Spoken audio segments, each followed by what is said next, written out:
Bonjour les élèves, une autre capsule sur les défis sociaux.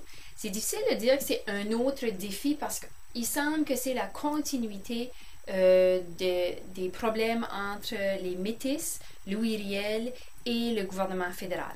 Alors, on est encore dans les défis sociaux. On appelle ça le deuxième soulèvement. Ça implique qui? Ben, les métis, Louis Riel, John et MacDonald, mais cette fois-ci, ils ne sont pas au Manitoba ni autour de la rivière Rouge, ils sont autour de la rivière Saskatchewan, donc un petit peu plus à l'ouest.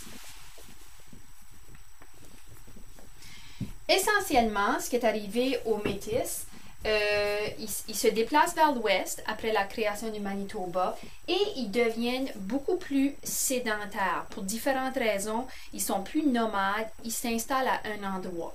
Parce qu'ils sont plus sédentaires, ils ont intérêt à avoir les titres de leur propriété. Donc, ils veulent appartenir à leur terre. Ils font cette demande au gouvernement MacDonald, donc le gouvernement fédéral, qui, lui, prend beaucoup de temps à répondre aux demandes des Métis. Entre-temps, le gouvernement MacDonald fait la même chose que dans le premier soulèvement. Il envoie des arpenteurs mesurer les terres.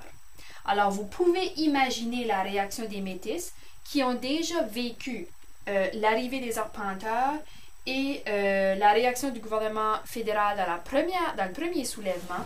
Donc, ils paniquent un petit peu. Parce qu'ils ont peur de vivre la même chose qu'ils ont vécu au Manitoba, les Métis vont chercher Louis Riel au Montana aux États-Unis où il était installé.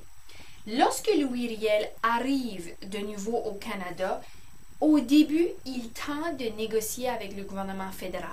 Mais très rapidement, il va s'apercevoir qu'il ne connaîtra pas de succès dans ces négociations.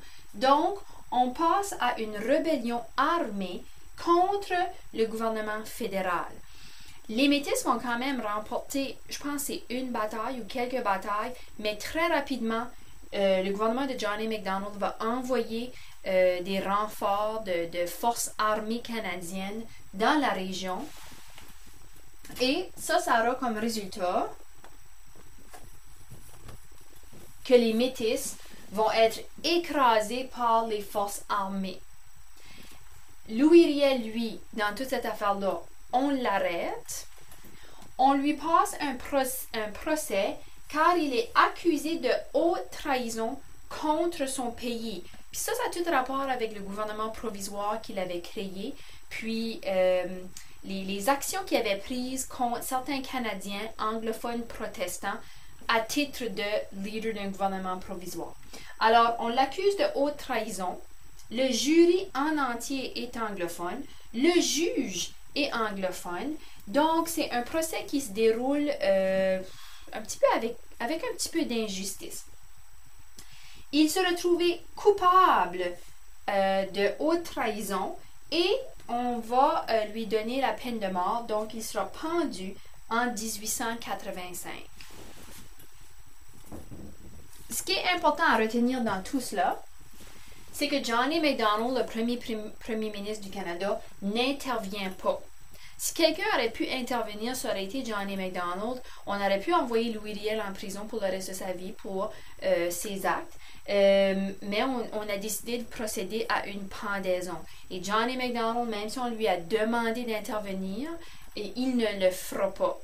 Alors, cette situation va augmenter les conflits entre les anglophones et les francophones au Canada parce que les anglophones, eux, étaient anti-Louis Riel, ils voulaient le voir pendre, mais les francophones, eux autres, le voyaient comme quelqu'un qui défendait juste les droits des minorités.